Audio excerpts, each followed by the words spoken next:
Hello, hello, and welcome back to Retrieving Sanity with your podcast host, Keegan. And this is your podcast for all mental health, addiction, recovery issues, and topics. I've got a question for you, real quick. Do you ever want your pet's mental health is like? Well, I've got some barking good news. Then today we've got a truly unique guest who embodies the journey of integrating science and spirit. His name is Dr. Jeff Feinman, and he's not only a respected molecular biologist and a holistic veterinarian from UPenn, but his personal health journey with a complex diagnosis paired with his training at Eckhart's Tolle School of Awakening led him to revolutionize how he views symptoms both in people and pets. He's the author of Holistic Actions and the author of the upcoming book, Path to Pet Wellness. So, Dr. Jeff, how are you doing today? I'm doing great. How are you doing, Keegan? Well, I'm glad to hear that you're doing great, and thanks for asking about myself. And I'm doing great as well. So, Great. can you tell us a little bit about yourself? Like, where are you from? What got you into being a molecular biologist turned veterinarian? Because that sounds kind of odd. Yeah, that's now that you said it, I'm not sure. I'm from New York. I Okay. grew up in the suburbs of New York City on Long Island, in Jericho, New York. Okay. And in 1975, I had an accident that triggered scary symptoms Mm. that weren't diagnosed for 35 years. So Ooh. for that amount of time, I spent thinking my symptoms were called attacks by Mm-hmm. my family and friends. So I was thinking that my Mm. body was attacking myself. It gave me a Mm. good chance, 35 years, to observe what was really going on in my body, and that is Mm-hmm. part of what molded me and why where molecular bio I think molecular biology came in because I was always fascinated in the way the body works, Mm-hmm. and the most fundamental scientific way to understand that is at the molecular level. Yeah. So that's why I started that, and I always wanted to be a vet. Okay. Huh. Very cool. And I mean, you're right. You got to get down to the building blocks if you want to understand how the rest of it works, right? Exactly. And those building blocks are now shaping the way medicine is practiced. And we'll talk perhaps a little more about scientific wellness and what we can Mm-hmm. do to rebalance ourselves energetically, mentally, and physically. Okay. Yeah. So real quick, what kind of scary symptoms were you experiencing? And why did you let them go on for 35 years? Was it like scared to be shamed from the doctor or something? No, that's a great question. One that I was never asked. And Um, the symptoms that started were called attacks because they were neurologic attacks. They were at first misdiagnosed as seizures or Oof. something that, and they couldn't find a diagnosis. Not that they didn't look. Hmm. Believe me, right away, my mom rushed me to one of the first CAT scans that they were doing on kids in the Mm-hmm. 70s at that time. Uh-huh. Um, and no, it took 35 years. So for 35 years, I was Mm. told it was all in my head. And Okay. that's what resulted in my lifelong depression, anxiety, social anxiety, everything Mm. in life. But Yeah. it also caused me to go inside and try and examine from the lens of a scientist, molecular biologist, Mm. what was going on. And Uh-huh. that's where I landed. Gotcha. Okay, so you're trying to figure out your own puzzle of sorts, right? And in doing so, what was one of the things that was your first awakening moments to it's not all in your head? That Oh, not all in your head? Well, that was the diagnosis. That was a definitive diagnosis made at Mm. Columbia University by a brilliant neurologist specializing in movement disorders. 'Cause what they have is like early onset Parkinson's or other. Mm. But he found something called uh, spinocerebellar ataxia, which Mm. is a rare genetic disease related to the, again, ataxias and Parkinson's disease. Mhm. that affect the balance, ironically, the balance center of the brain. So I've been Uh-huh. imbalanced physiologically, and I've been working on getting rebalanced emotionally. That's a great way to look at it. And I mean, that just sounds kind of what everyone's trying to do in a sense, but it sounds like yours was turned on to like level 10 or something. That is for sure, and I would not recommend them. The approach of 35 years of thinking it was all in your head and Mhm. having scary symptoms that entire time. That's one of the reasons why the book started as a science book to Okay. connect the science with what the reality that I was observing. I call my Mhm. own me search. Did Yeah. a lot of me search. I've now done 50 years, over half a century of me search. Oh, wow. I still, I consider my body and the body of my patients and all of our bodies as Mhm. symptom factories, meaning Hmm. that they really are made, they're designed to make symptoms. It's what Hmm. we do with the symptoms that results in if we have a good life or not. And Okay. can I give you an example? Yeah, for sure, But it's sure. not really, well, it relates to me, but it's more in the emotional mental sphere, Yeah. and that is the onset of when I was at Penn in the 80s, at UPenn in the 80s. There was a psychologist called Marty Seligman there. I think he's Okay. still there even, but he uh, described something in psychology that we now call positive psychology. Mm. That is focusing on what Aaron Beck, the psychologist, called the sweet spot, focusing on that instead of focusing on your diagnosis. Mm. So Okay. depression, anxiety, and whatnot all resolve spontaneously when you focus on the sweet spot. Yeah. That's what they found. Ah. And I found that and corroborated that in animals physiologically because it worked for me as well. Huh.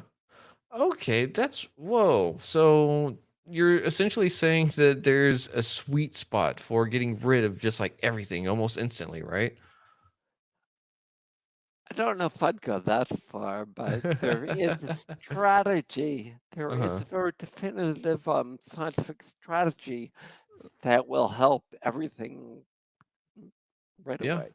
Okay. And it starts by getting us out of our head because, Okay. as I learned after 35 years, it's our heads that cause us to suffer more than our physical symptoms do. Mm.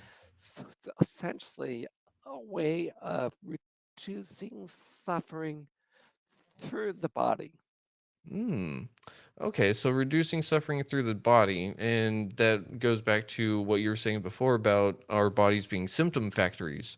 So, really, if say we have depression, for example, the depression is really trying to tell us something about ourselves that we need to change, right? Exactly. And we know what the underlying, really underlying, I mean, trauma is related in almost every case at some level. Mm-hmm. Our toxins, what we eat, all that we know is related to our disease burden.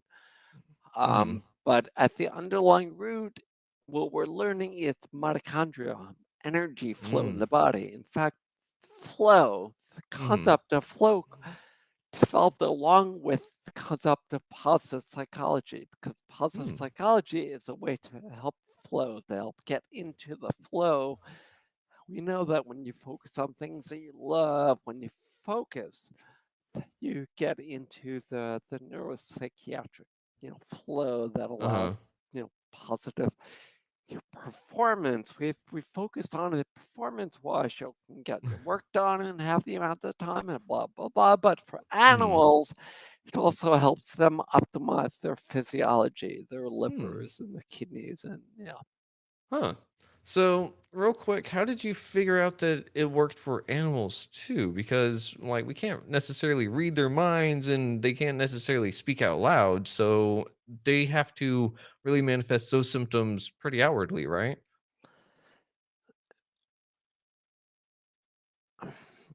Right.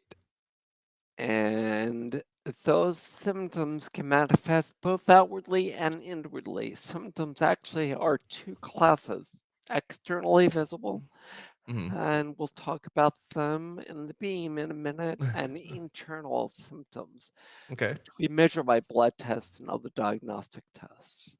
But Gotcha. that there's still symptoms. They're all the body's clues of what's going on. It just so happens that the external symptoms that's reflected in the beam are even more sensitive and allow early disease detection more so than the physiologic symptoms, which are secondary to Hmm. that imbalanced energy flow that is reflected in beam.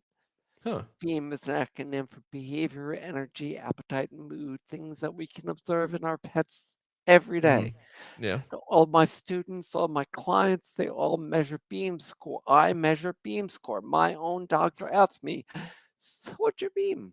Because that's really the bottom line. What we're doing here, Keegan, is we're focusing on beam and quality of life instead of health diseases and challenges and labels and mind-made sense stuff that may or may not ever get to be a problem.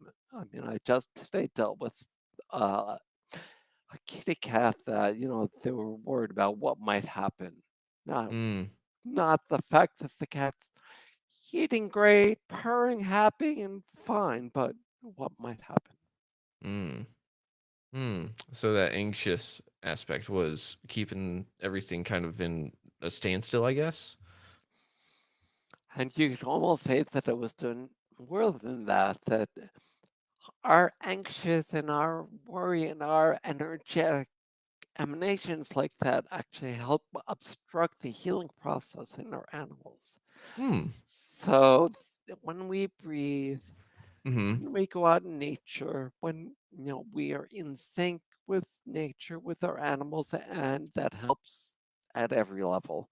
Mm-hmm. We know through like the UC Berkeley, the Greater Good Center, Science Center at Berkeley, we know their all walk is going to optimize the body's ability to heal in humans. But their all walk is what I call a therapeutic sniff walk in an animal because it does therapize the dog or cat or Mm-hmm. any animal that's out engaging with the environment. Hmm. Okay. Go ahead. I was just gonna say there's a lot more benefit than just than going out for a walk. It's the benefit of healing from the earth energy if you believe in Yeah. things like grounding or forest bathing or Mm-hmm. Just a second. Sorry, I dropped a rock. Anyways, um, so whenever we're dealing with these signs and symptoms that a pet may be getting, one of the first things that I'm curious about is how many times is it because the pet parent has that same symptom? sometimes.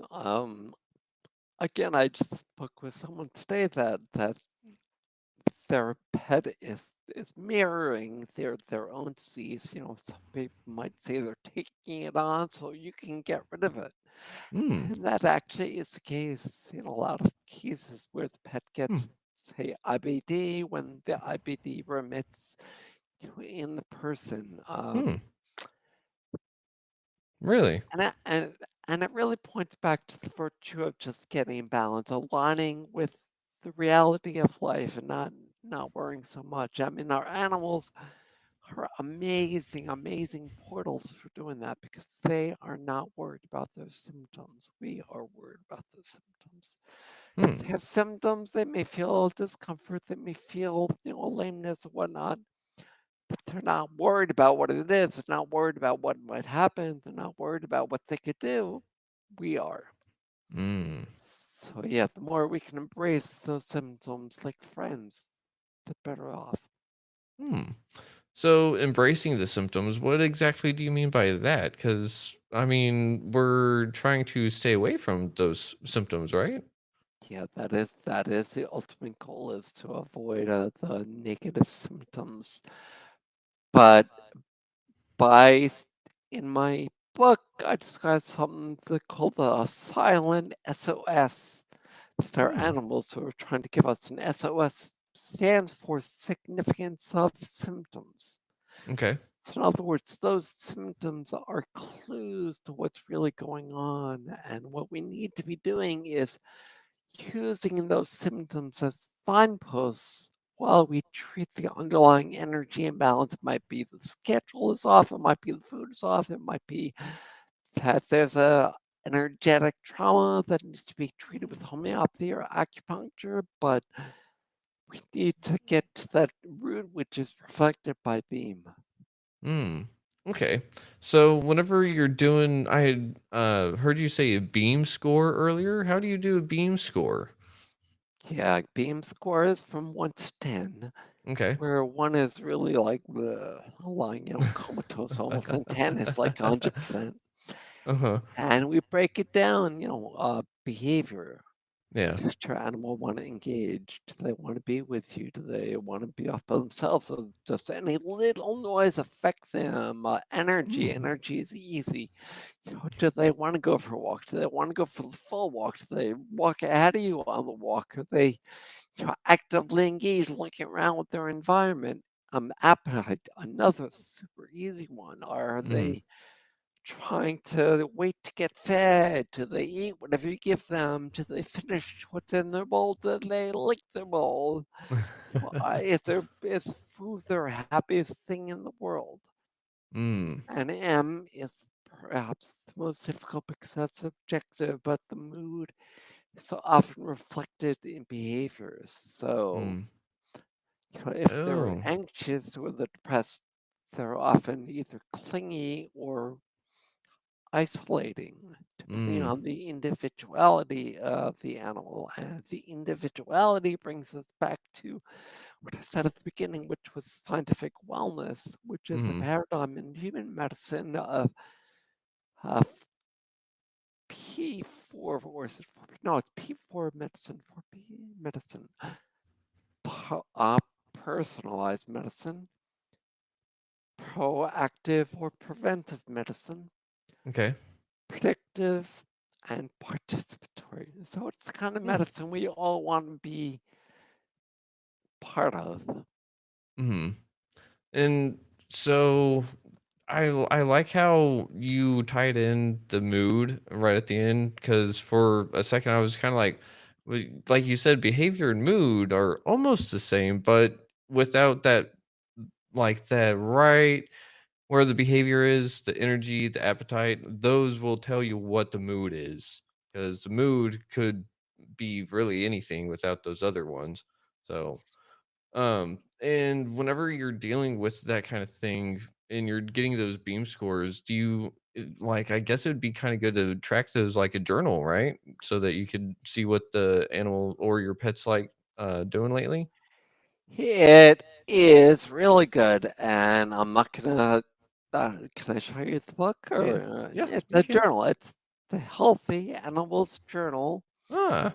where the beginning of the book, talks about symptoms, but mainly it's a book of Oh. blank pages where you can Huh. do just what you said, track every day, not only be, but what we call the early warning signs of Mhm. disease. And the early warning signs are those clues that the body gives us, physical clues that something may not be right. And it may be as Mhm. simple as, again, diet or probiotics or schedule, but Mhm.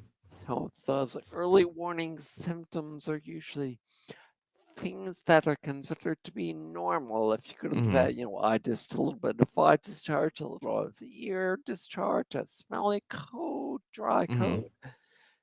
But that's not Mm. the way a healthy animal is. We even got the wrong temp because our animals live in a state, or at least I believe our animals live in a state of low grade inflammatory activity, meaning that Mm. they are more inflamed because when they're successfully treated energetically, their baseline temperature is a little bit lower. Huh. That's really interesting. Huh. I wonder why that is. But oh, do you have a hypothesis on that? Well, when we get back into balance everything becomes normalized. Mm-hmm. And the temperature is just an indication of things not being normalized. Okay. So, kind of like whenever someone's running a fever and they're actually got a cold or got a something. That's a different scenario. Mm-hmm. Yeah. That's the So, body's response to a bug, a mm-hmm. virus, or a. Yeah. So, but that's another great thing to reframe is the bugs. I mean, are bugs, do we get sick from bugs? Mm-hmm. No, we don't. And that goes back to the terrain Mm-hmm. versus the germ theory. And I said terrain that way because it sounds like I'm saying train, but I'm not saying train. Inner environment. Uh-huh. Yeah. And the inner environment, it's just indicative of the balance. And I mentioned that because when Louis Pasteur was developing the germ theory that is now the end all, it's the basic Pasteurization. of Uh-huh. medicine. At the same time, there was a theory on the inner terrain called the terrain theory. Hmm. Basically, it was talking about balance and Uh-huh. something called susceptibility, which is the opposite of resilience, how that is more important than the bug. Hmm. How we're all covered with staph, we all have strep, we all have fungus. Mm-hmm. Why are we not sick from that? We all have cancer cells in our body every day. Mm-hmm. Why aren't we sick from that? Because our immune systems are doing its job, because our immune surveillance is keeping us in balance. Mm-hmm. But when you're out of balance, your immune system is out of balance and you become predisposed to those bugs. Mm. Yeah, and so that's why it's so important to stay on top of it and everything, especially for your pets, because like you were saying, whenever that SOS shows up, at that point, it's almost a little, it's not too late, but that's where it's like you need to start taking action, right? And that I'm glad you said that because it's never too late. Truthfully, when you deal with, because we're talking about really the difference between the physiologic paradigm and the energetic paradigm. Mm-hmm. They're two sides of the coin, the same coin of life. Uh-huh. But we also know that every cell in the body only is alive because of energy. Mm-hmm. Every cell has little energy powerhouses called mitochondria that Mm-hmm. generate the energy and allow us to live. Mm-hmm. We're finding that almost every disease has a mitochondrial either basis or involvement. Huh. Really? I've started to learn that there's some real ties to mitochondria whenever it comes to like mental health and stuff, which has been interesting. But it's interesting to learn that other things like that are actually tied to mitochondria. I mean, it would make sense. Like we said at the very beginning of the episode, you got to go at the building blocks of stuff to understand it. So if it disrupts the mitochondria, then everything else falls out of whack. Exactly, exactly. Hmm. And So they're studying all this in human medicine. Veterinary medicine is kind of just beginning to delve into this area. yeah. There's a lot of research, but it's mainly human or laboratory animal or Mhm. like the stress and trauma research that we apply to people and kids, mainly came from what mice and monkeys, I think. Mm. Yeah, Yeah. things like And the number of nurturants that you get as a child. hmm. I guess we can't. I guess we do have a few studies in kids that were not nurtured that were then predisposed to emotional and physiologic diseases. Mm. Okay. So uh whenever you were dealing with the pets though, how do you start to get them out of the trouble states that they may end up in? Well, that's a great thing that we never have to do because they don't consider themselves to be in troubled states ever. Huh. We don't need to get them out of there. We just need to follow the rules, Hmm. and that will help. If you're asking about their symptoms, let's say Yeah. a dog is vomiting, Uh-huh. they're not worried about vomiting. but they're vomiting.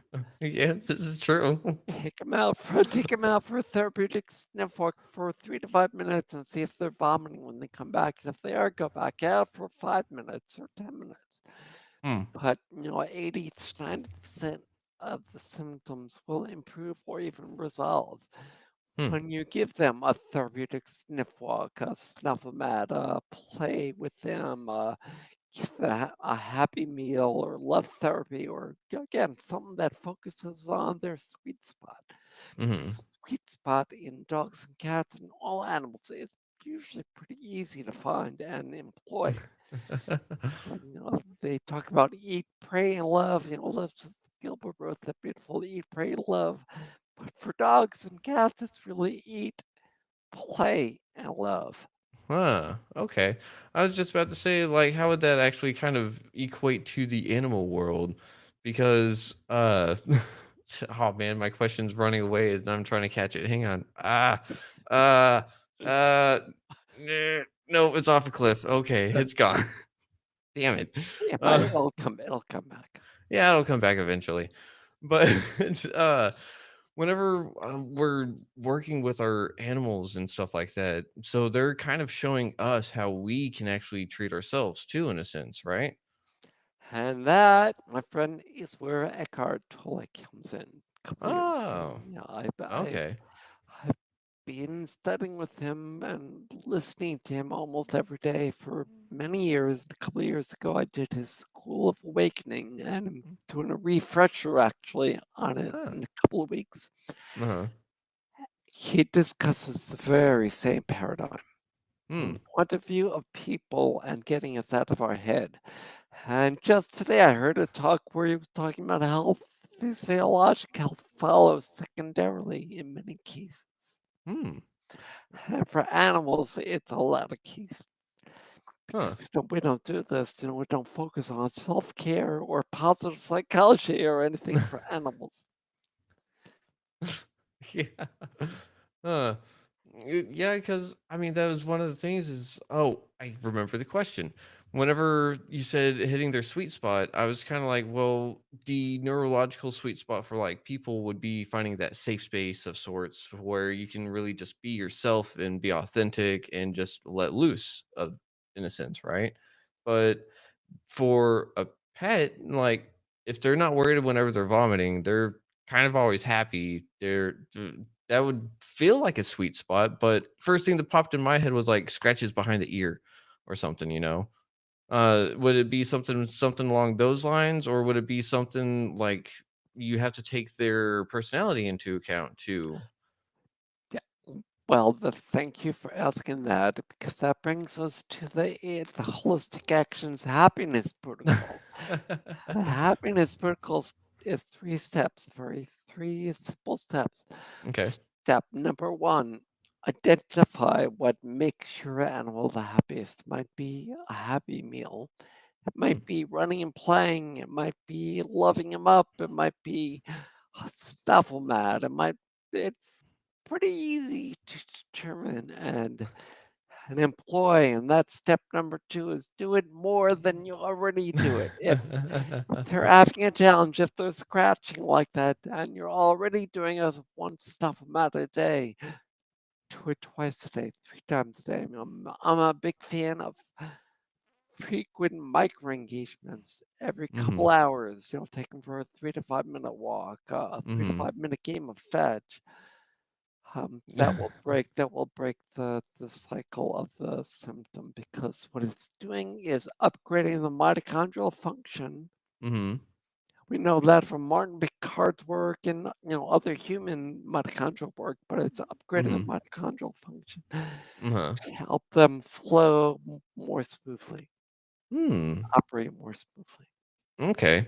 So one of the things that you talked about earlier was a sniff walk, and is that just like any same old route that you always take them on, or is a sniff walk like a little bit different, like something that's new to them?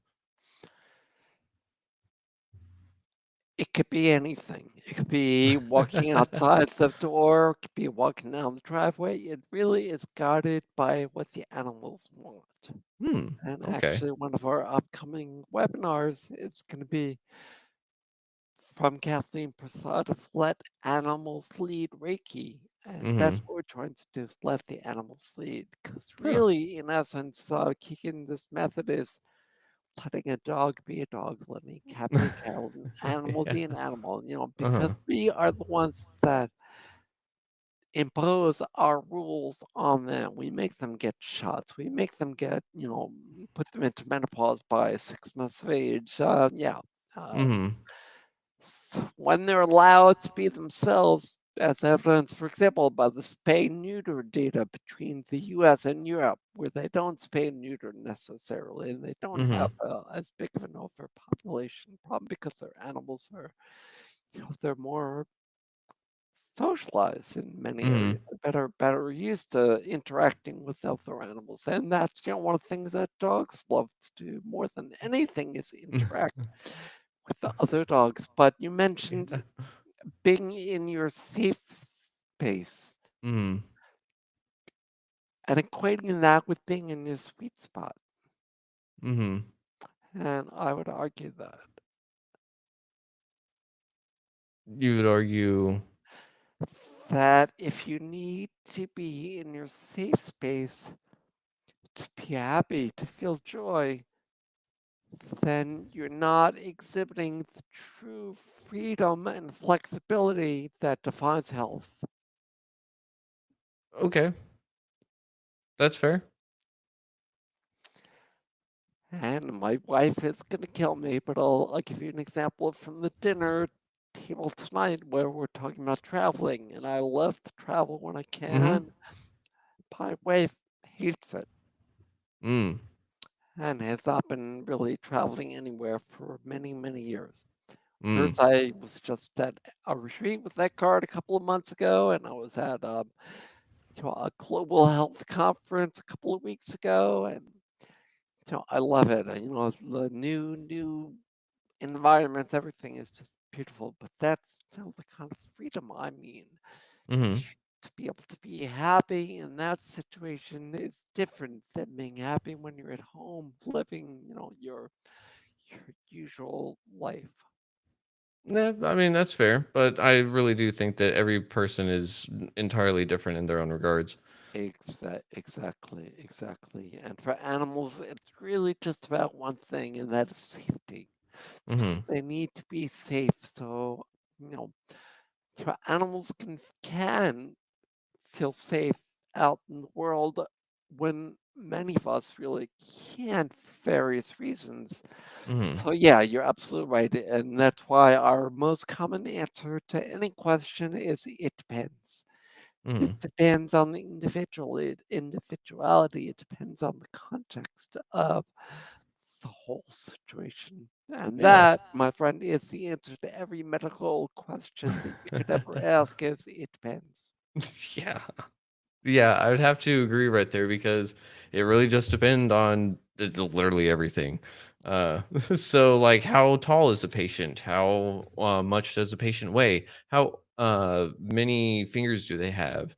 Like yeah, everything is contextual. And whenever we're dealing with our pets, we kind of, like you said, we impose our rules on them, right? So do you think that we impose our personality onto them and like they kind of like that saying that the pet looks like the owner or the pet parent whatever, and sometimes they seem to emulate the same personality? Because I know I remember hearing at one point that dogs only want to please their parents, and so they will adapt their personality however it seems to please their pet parent. But I don't know, I'm not a vet. I'm going to let you guess what my answer is going to be. You've only got 2 words. uh It it depends. depends. Yeah. Yeah, you got it Okay. right there. I mean, the answer is it depends on the individual, it depends on the species, depends on the, Hmm. situation. So, yeah, in general, dogs are much more biddable, much more willing to, you know, be with us, that want to be with us than cats that may or may not. But there are cats that their favorite thing in the world is being with people. They greet you at the door, they roll over, they want to be fed, they want to be loved. Mhm. You can never tell. Yeah. And Yeah. that's the essence of let animals lead, is let them be themselves. Mhm. And don't try to change that. Yeah.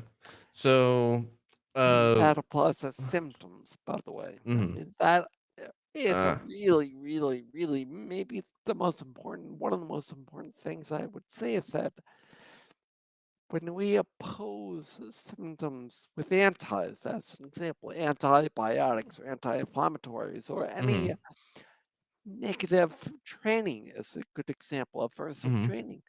Yeah. You may help the individual symptom, but you're going to make the overall problem worse in the long run. Mm. Gotcha. And I'll stick with the training example of Yeah. using a shock collar on a dog that Mhm. is aggressive and they've behaved until he mauls somebody. Mm. They maul them because the underlying process was still there, even though he was behaving up until that point. Yeah.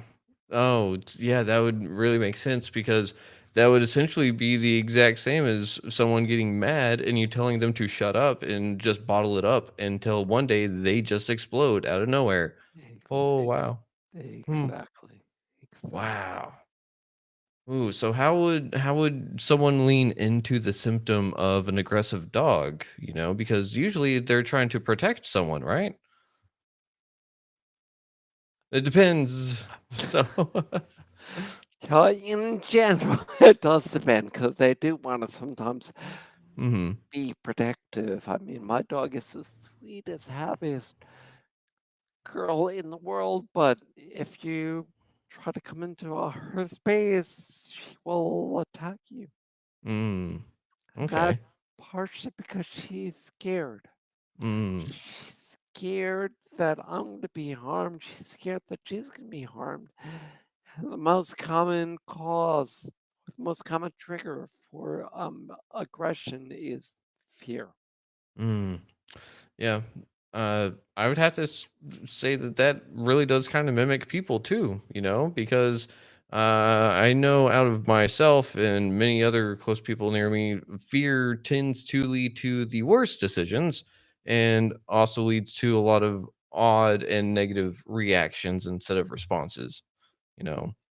Exactly, and you hit the nail on the head. I mean, it's do we see a symptom and react immediately by going to the vet and getting rid of the symptom with the ear ointment or something, Mhm. or do we respond mindfully by reframing that symptom to understand it in the context of the individual?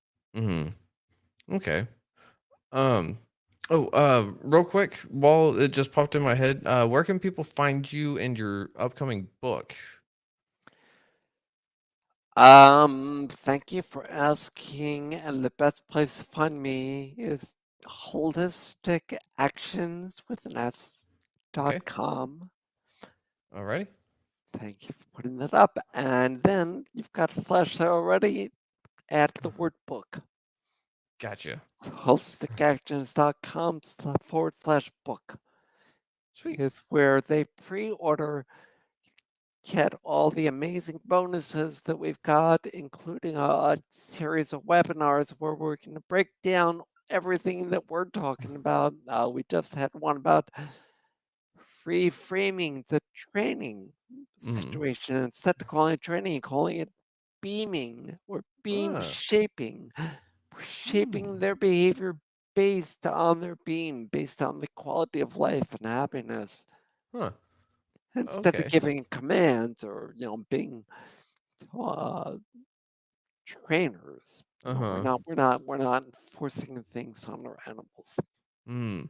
So, real quick on that note, do you not really condone or like say that it's good to do the normal tricks and stuff with pets like shit? Not shit.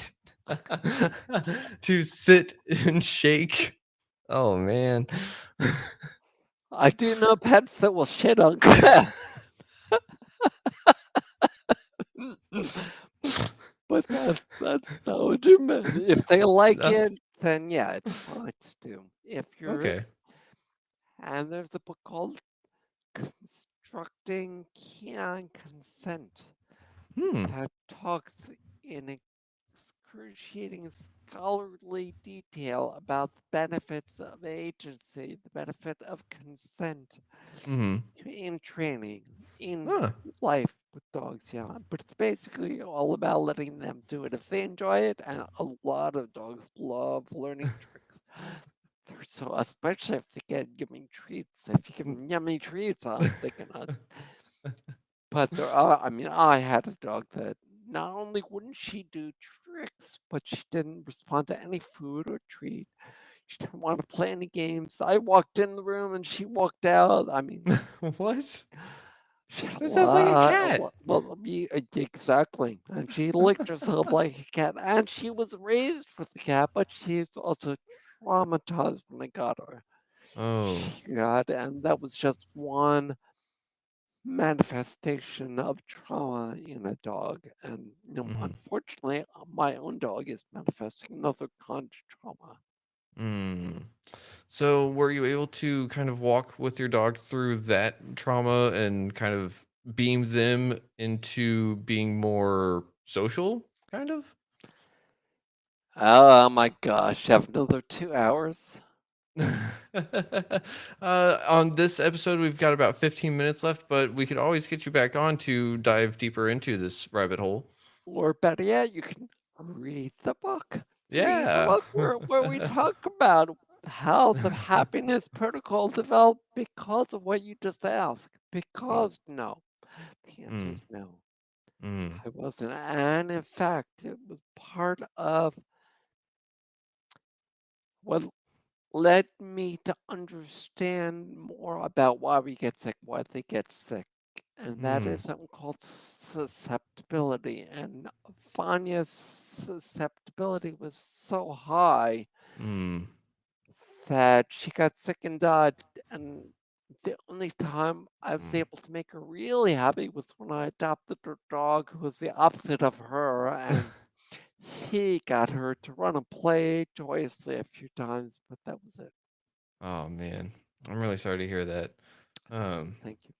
yeah, I understand that losing a pet is much more than just a pet or anything like that, and it can be really devastating. So I hope that all those wounds have closed as much as they can, but I hope that you continue to heal in that regard. Thank you for saying that. And yes, yes. Yeah. And what helps the most is another joyous, happy pet that dispels any of the memories. But those memories will always be there. And, there's good evidence that, and now we're getting into the consciousness paradigm. There's good evidence that those memories are actually an energetic reflection of our pets throughout life. Hmm. Okay, and is that on us per se? What do you mean? Sorry. You said that the memories were the projection. I got it. Yeah, that was a confusing statement, wasn't it? I'm referring to when you asked me about, hopefully I've gotten over the loss Mm-hmm. of Vanya, and I said that she's always with me. And what I'm saying is that when Oh. you remember a pet that you've lost, they are with you. Mm, gotcha. Mm-hmm. And that, there is something called the consciousness paradigm. If you read Oh. the new book by Dr. Tony Nader Mm-hmm. called Consciousness is All There Is, just how what I just said is connected to us, connected to mitochondria, connected to happiness, everything is the same. Mm. And that is the paradigm, Keegan, that has been the main paradigm for thousands of years. Mm-hmm. That consciousness is everything and everywhere. Yeah. And that, of course, is something that Eckhart Tolle talks about a lot. Mm, gotcha. Um, and I mean, whenever we acknowledge that consciousness is, Yep. that's not my door. I think, but someone's knocking on a door out there really hard. Um, that's really throwing me off. Wow, Oh, it's conscious, so yeah, not. this yeah, the consciousness is knocking on the door everywhere all the time. But we don't really always know that we're conscious about being conscious, right? And so here's one question. So we're saying that everything and everyone is conscious, but some people would say that like insects aren't conscious or stuff like that, but that also kind of goes into the whole like spirit or whatnot, right? Um, I think animals got them. I think that they got their own personality. I think that there's a lot more going on in there than what we really can see. What do you say to that? I say here, here. And I'm going to go way beyond what you Yeah, just go said for it. because not only living beings all have some degree of consciousness, but that rock that you dropped earlier Yeah, I mean, I almost said you should say I'm sorry to the yeah, rock. I mean, I was at the dog park the other day and there was a little kid just playing, by beating a tree. It's like, oh, yeah, don't hit the tree. Yeah, yeah. exactly. It's like, oh, I I, feel so badly. yeah, I've been that little kid before too. So, We all have at some point, which yeah. is why, Hmm. but now I'm afraid that what our train left my station. So where can you Oh, recommend me? to consciousness being in rocks and animals and spirits, Thank and you you, were going to thank go you, way further. thank you. Right. Well, Yep. starting with the fact that it imbues everything, and that's Mhm. the paradigm of Native American culture, of Mhm. First Nation, of all indigenous cultures throughout the world forever, Mhm. for millennia. Yep. But it was quantitated beautifully by a scientist named David Hawkins. It's the Mm. name ring bell, a book called Power. He has a bunch of books, excuse me. A book called Power versus Force, Mm. where he quantitates levels of consciousness from fear and hate all the way up to love and empowerment and enlightenment even. Mhm. And how the level of consciousness that you're at is going to partially determine how you behave. And in rocks, there isn't a heck of a lot of consciousness. So Yeah. it's like water. You Uh-huh. could have frozen water, you Mhm. could have liquid water, you could have gaseous phase water, you could have Mhm. easy water, which is gel water like in our bodies. Uh-huh. It's all water, but it's behaving differently. So Mhm. consciousness is like that water. Yeah. Where Eckhart talks about it as the ocean, and the ripples are part of the ocean, Mhm. but we don't see ourselves. We see ourselves as individual separated ripples, but we're actually all connected. Mhm. Yeah, it's really weird how it all ties together in some way, shape, and form, and it's great to really view that through the energetic links that we can all share. And so we develop those a lot with our pets because we're around them all the time.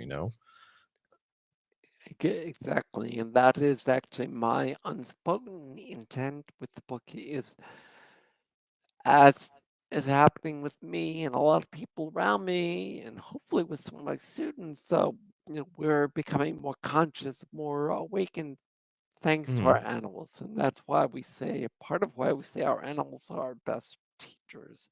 Mhm. Every day I say a Thanksgiving greeting to the natural world. And one of the parts of the greeting is relating to the unconditional love, teachings, and inspiration of animals. Mm. Okay, I love that. It's kind of starting the day off with some really powerful intention.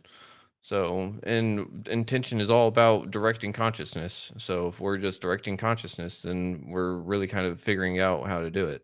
Exactly. And where intention goes, energy flows. Mm, yeah, I love that saying. I always forget it too for some reason. I don't it just flows so well together, but I can't remember it. But we're able to sit there and direct our consciousness to be more open, I guess, to other consciousness, and especially if we're dealing with our own pets, we kind of need to be open to that because like you said earlier with it being part of your memories and stuff, it kind of I think that's what you were saying is that it becomes part of your consciousness, right? The memories become a part of you. And from there, like you're kind of reborn in a sense, even after a death. So a lot of people don't like to think about it that way, but whenever someone dies or something, you are reborn in that moment because you no longer have that person here. So, Exactly. Wow. I mean, that's a very, very deep point that we are reincarnated every time that we have a thought or that we think about, something that's coming back into our bodies, which is the definition of, what is carne, but mhm. the body, and it happens over and over again. So yeah, Yeah, I think it's kind of it's just weird to think about that. We're always kind of being reborn in a sense, you know. we are, and one of the few things we know in medicine is that the more things seem to stay the same, the more they're actually always changing, and that's why we call it in science dynamic equilibrium. We're Hmm. trying to achieve balance, but we're always changing. Yeah, and that's kind of what you're trying to help do is bring that balance between people and their pets, and trying to really just let each one of them be their best self, right? Exactly. And what that does is raises the bar. It brings up the bonding, the love, the appreciation, the respect that you have for your animals and all life. Hmm. There's a beautiful little book I do recommend Okay. to everyone called Kinship with All Life. Hmm. Talks about first dog star, but it goes on to talk about consciousness paradigm in everything. Hmm. And it Okay. brings it all together in it's like an hour, maybe an hour's read. Huh. It's realized back from the 50s, I believe, and it's a great little book. Huh. I've never heard of that. I'll have to check it out myself. Thank you for that. Um, but I've got one question for you, real quick, before we wrap up this first part, if you don't mind. All right. So, Dr. Jeff, the name of this podcast is Retrieving Sanity, and we explore how living life impacts all facets of our mental health. I said that all backwards, but here we go. Looking at the incredible motley adventures of your life, what does retrieving sanity personally mean to you today? And what's one practice or perspective you believe is crucial for anyone on that journey? Do I need to limit it to one? You can do two. How many you got? All right. I've got Yeah, there's a lot. a whole book's worth. I mean, what we've been talking about are all strategy. I mean, I can Mhm, vouch for the fact that when I turned 50, because of my mental health, I didn't think that I'd make 60. And mm. now we're here in my mid 60s, I'm having the best time of my life ever. I mean, it really is the best day ever for me. Yeah. The best, the most fundamental thing I think is the animals. And why do I choose the animals as number one? Because the animals, Maya, for example, is getting me outside, Mhm, getting me to breathe, getting me to appreciate life in a way that would retrieve, that does retrieve sanity. uh-huh, So, so that one thing the animals gets breathing, gets gratitude, gets me outside, moving, eating better, wanting to be appreciative of the miracle that is our bodies. mm, okay. I love that. And what would number two be? Do you got a number two? You said you had a one. I gave them all together. Number two would be breathing. You can do it without any of the other parts, just by breathing. You can Okay. regulate, everyone can regulate their sympathetic and parasympathetic nervous system by doing cohesive breathing or box breathing or the physiologic sigh. Mm-hmm. There's not much that we have control over in our body as far as blood pressure or heart or Mm-hmm. this or that, but we have control over the autonomic function of breathing. Yeah. So yeah, using breathing has been phenomenal. Then there's humming, which is a stimulator of the vagus nerve and stimulates, so yeah. This is awesome. But we're Um, going way beyond number one.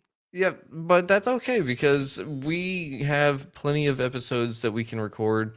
And I know I want to keep going, but listeners get fatigued and we got a little bit of a time slot for the radio. So for this, I just gotta ask, are there any tidbits of information that you got for people and their pets or anything that you want to leave for this episode? Oh, yes, thank you. It's just one. Okay. And that is to know there's a different way, a different Mm, approach. Every veterinarian conventionally trained, like me, that went to vet school, is only trained in the physiologic paradigm where symptoms are scary. Work with somebody, you can work with a homeopath.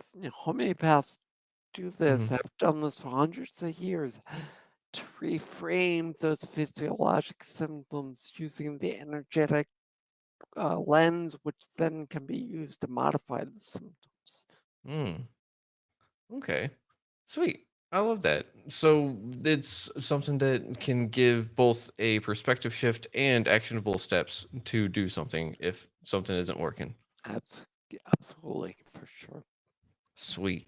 Um, and one more time for everyone out there, your website was holisticactions.com, It correct? was, yes, yes, wholisticactions.com. All right. There's a little known fact, and I know we've got to go, but when I started this back in 2015, 16, it was holistic options. But then I realized that we need action, not options. We don't need more of it depends. We need action. Yeah. So And let's that's an do it together, my friend. That's really what we're trying to do is start a movement where we do it for the sake of the animals. mhm. Yeah, and I love that because we really need to take care of our animals as best we can because I think that they are a reflection of ourselves too, you know. And so I do think that there's a lot that we can cover in next episode and I'm really excited to see where consciousness and pets really play because it's going to be interesting to see if we could maybe swap consciousness with our pets one day, right? Oh. Mm, and yes, it would be very interesting. I guess we can cover that in the next episode. Yes, exactly. So, with that, thank you, Dr. Jeff, for being on today. And everyone out there, thank you for listening to Retrieving Sanity on WDJY 99.1 FM.